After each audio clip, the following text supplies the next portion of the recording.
Estamos de volta com o programa Bem Viver. Hoje, batendo um papo com o Dr. Paulo Sérgio Brandão, cardiologista, sobre a saúde do coração da mulher.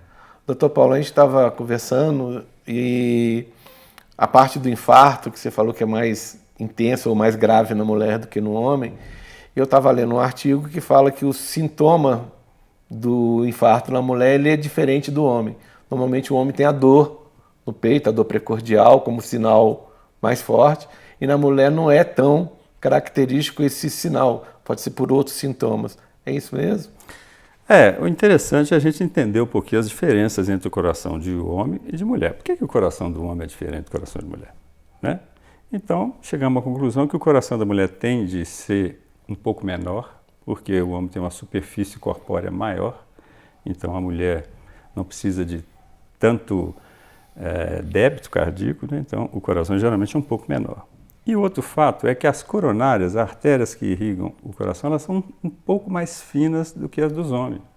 Então, quando obstrui, ter outro caminho para passar é mais complicado. Então, por isso o infarto tem hoje um prognóstico pior entre as mulheres do que entre os homens.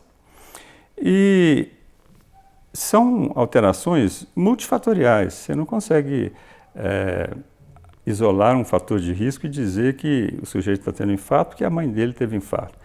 Olha, se ele fuma, se ele está com a glicose alta, se ele está com a pressão alta, se o colesterol está descontrolado, esses fatores vão se somando, né? O cigarro é um dos fatores que mais assusta a gente em relação à doença cardíaca, porque ele é o único que você consegue eliminar.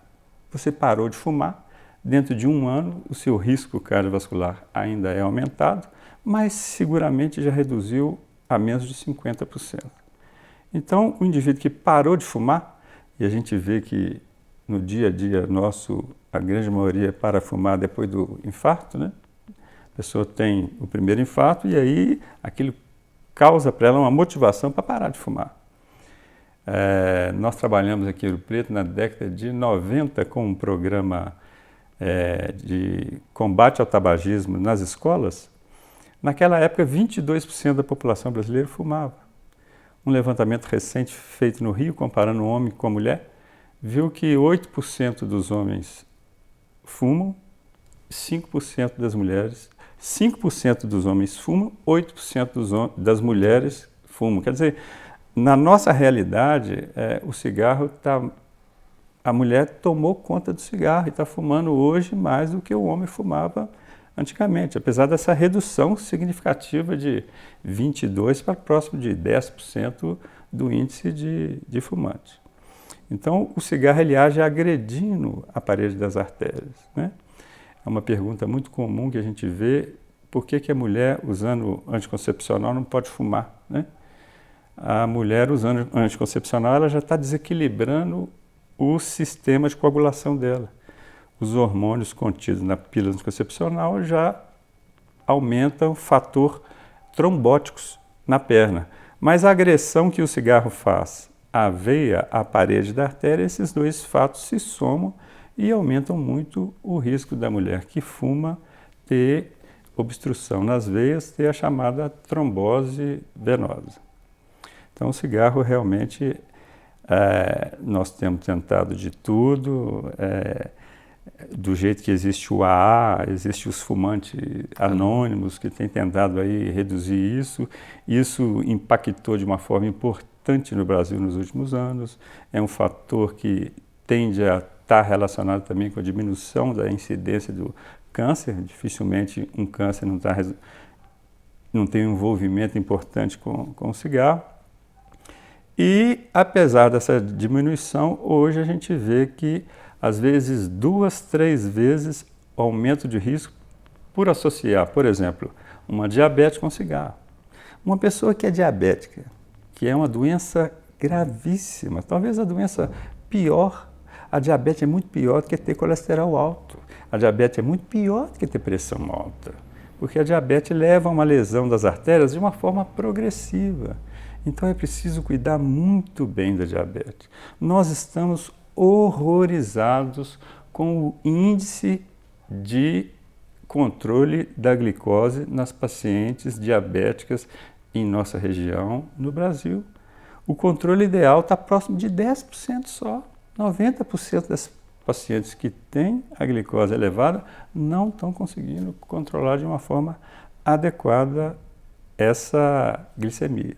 Então isso passa a ser um fator de extrema importância na geração da doença nas coronárias.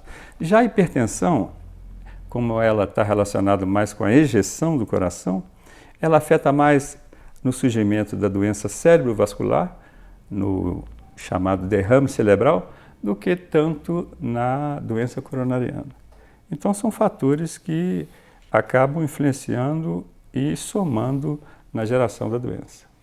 Você citou que as doenças cardiovasculares aparecem mais na mulher depois da menopausa. Tem realmente essa relação da queda de hormônio com a doença cardiovascular? Sem dúvida. Enquanto o hormônio está presente, a mulher é uma protegida, ela é uma beneficiada em relação ao hormônio natural dela, não o exógeno, né? Em relação aos vasos. Tem um efeito dilatador que protege a mulher. À medida que esse efeito vai desaparecendo, aí o risco vai aumentando. Aí você me pergunta, uai, então por que a mulher não toma hormônio depois da menopausa? Né? Nós vivemos no fim da década de 80, na década de 90, essa fase de dar hormônio para todas as mulheres e falar que hormônio depois da menopausa era a salvação e aumentar a expectativa de vida das mulheres. E aí, com o tempo, isso foi caindo por terra, começaram a surgir outros efeitos colaterais, suspeitas de neoplasia, aumento das lesões trombóticas, e isso aí não é hoje a nossa realidade. Tá, nós vamos para um pequeno intervalo comercial. Na volta a gente vai continuar falando com o Dr. Paulo sobre a saúde do coração da mulher. Voltamos já.